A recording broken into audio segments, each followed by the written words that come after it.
That was how it started. Then we went through 1998, and then the run up to the 1999 elections, and of course, it was inescapable that there will be conversations around politics, around zoning, around whether the president should go to the north or south. I was, of course, firmly opposed to any idea that simply changing where the president was from was going to change anything. My view was always, the president, don't start asking where he's from. Ask what he can deliver. Ask who he is, what is his background, what is his vision. So we got into those debates in the run-up to democracy. And then after democracy, there was this big thing about the Sharia movement. The Sharia movement was, for me, ultimately political. And I believe in 1999, what happened with Obasanjo coming to power was that the northern Muslim political elite found itself for the first time completely out of it. They didn't have the economy, they didn't have the military, they didn't have the government. And I think the entire Sharia thing was basically taking advantage. I mean, it's Karl Popper. You feel a sense of insecurity, and then you create an identity, and it becomes part of the negotiation for political space. And so Zamfara decided to declare Sharia.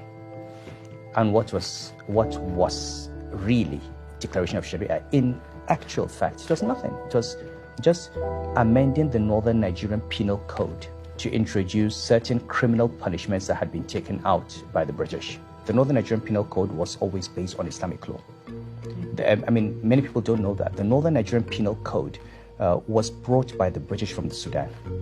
And the Sudanese code and the Indian Muslim code were based on the Turkish Mujalla from the Ottoman Empire, just amended to reflect Maliki law and not Hanafi law. So the Northern Nigerian Penal Code was always Sharia law. And the danger I saw from the very beginning was the elevation of religion to the major element in political discourse diverted attention of people from the real issues of development.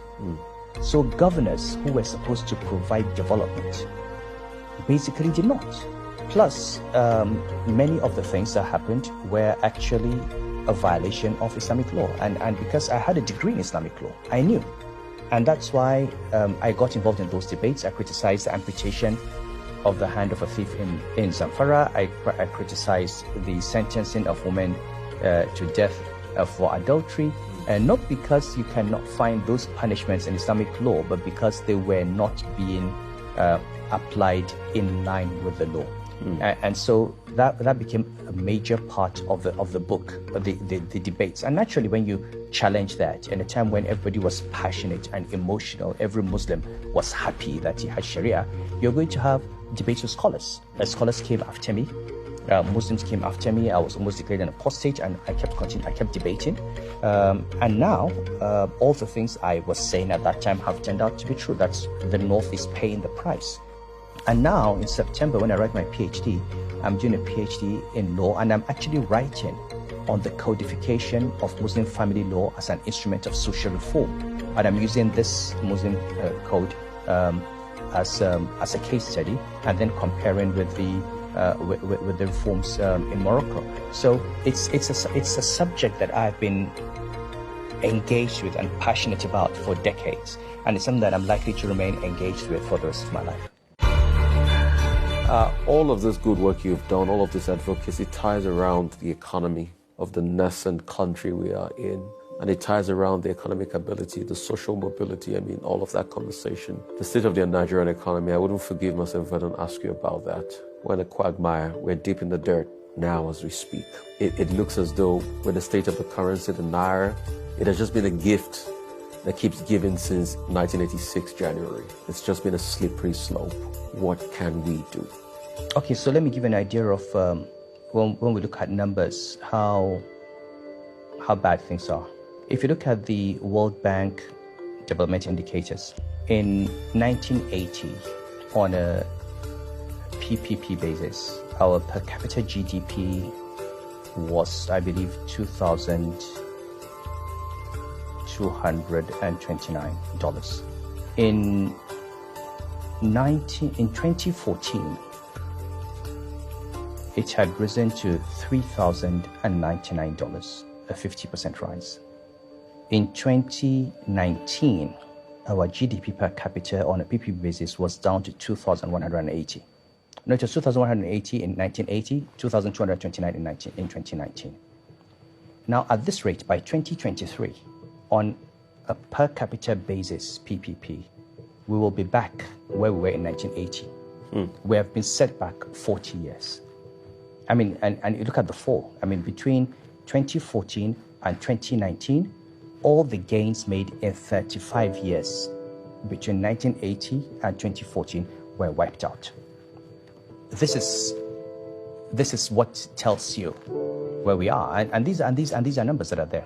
When we talk about huge devaluations or high rates of inflation and low rates of GDP growth and excessive rates of population growth, all of these factors come into that number, because the rate of growth, if your population is growing faster than your GDP, your per capita income goes down anyway, even if nothing happened to inflation rates and exchange rates.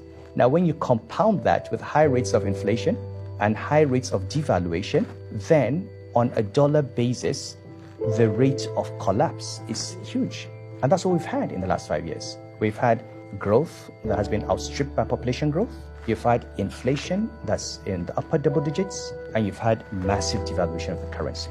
And that has wiped out all the work that was done in the 35 years prior to 2015.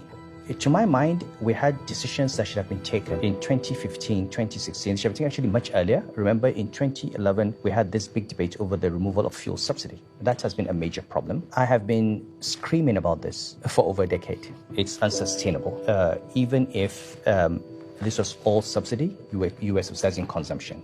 Totally, I have never understood why we believe that for the poor people of this country, giving them cheap petrol is more important than giving them education or giving them healthcare, because that's what it is. I mean, these things are about choice. You're taking money, out of education, taking money out of healthcare, taking money out of infrastructure, and putting it in subsidizing the importation of petroleum products that will make profits and create jobs in England and France, who were the major countries exporting petroleum products to us, an oil-producing country, by the way, which cannot fix its own refineries.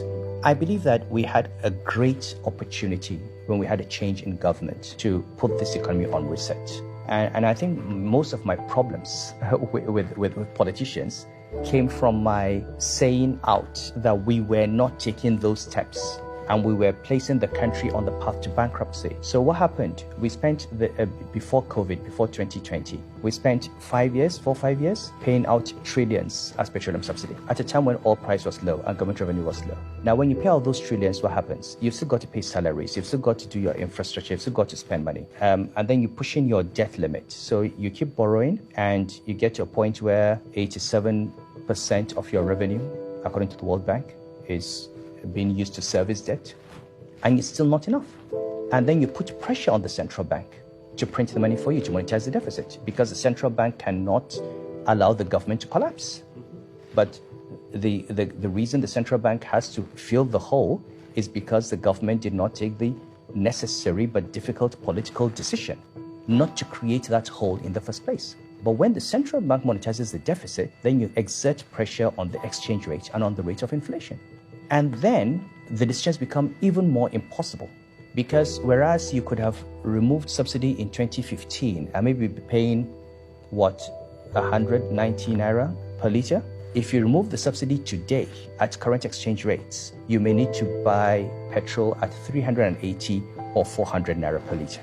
So it looks even more impossible than in 2015, but it has been made more impossible because when we should have taken the decision, we did not. And I think for me, this is why I'm not too sympathetic to the administration. I think the problems that we have were foreseen, they were foreseeable. Every economist would have told you that this is where we're going to end up on exchange rates. This is where we're going to end up with inflation. This is where we're going to end up with the fiscal position of government. You cannot continue digging a hole. You find yourself in a hole, you stop digging. But we found ourselves in a hole in 2015 and continued digging ourselves into a deeper hole. I think, for me, this was the source of my problems, saying it. Unfortunately, I've always said I am not a problem. You can take me out, you can kill me, you can jail me, you can say anything about me. It will not change the numbers. It will not change the poverty levels. It will not change inflation. It will not change exchange rates. At the end of the day, you've got to implement the right policy. I don't care what you do to me, but just do the right thing. So we are in a difficult position, and to be honest, we are today in an economic mess that is far, far worse than we were in 2015. I will say that part of the problem is that you've got a shortage of economists in government. When you sit in the Federal Executive Council, you need some economists in the room. In 2015, when the cabinet was appointed, there were 36 ministers. Most of them were just lawyers. I mean, I have nothing against lawyers, but you have an economic crisis. But ask yourself, how many economists were in that government? I can't think of one. So I think that we need debt relief. I think we need to do the belt tightening.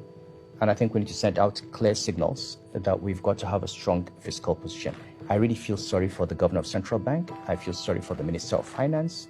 I don't know. I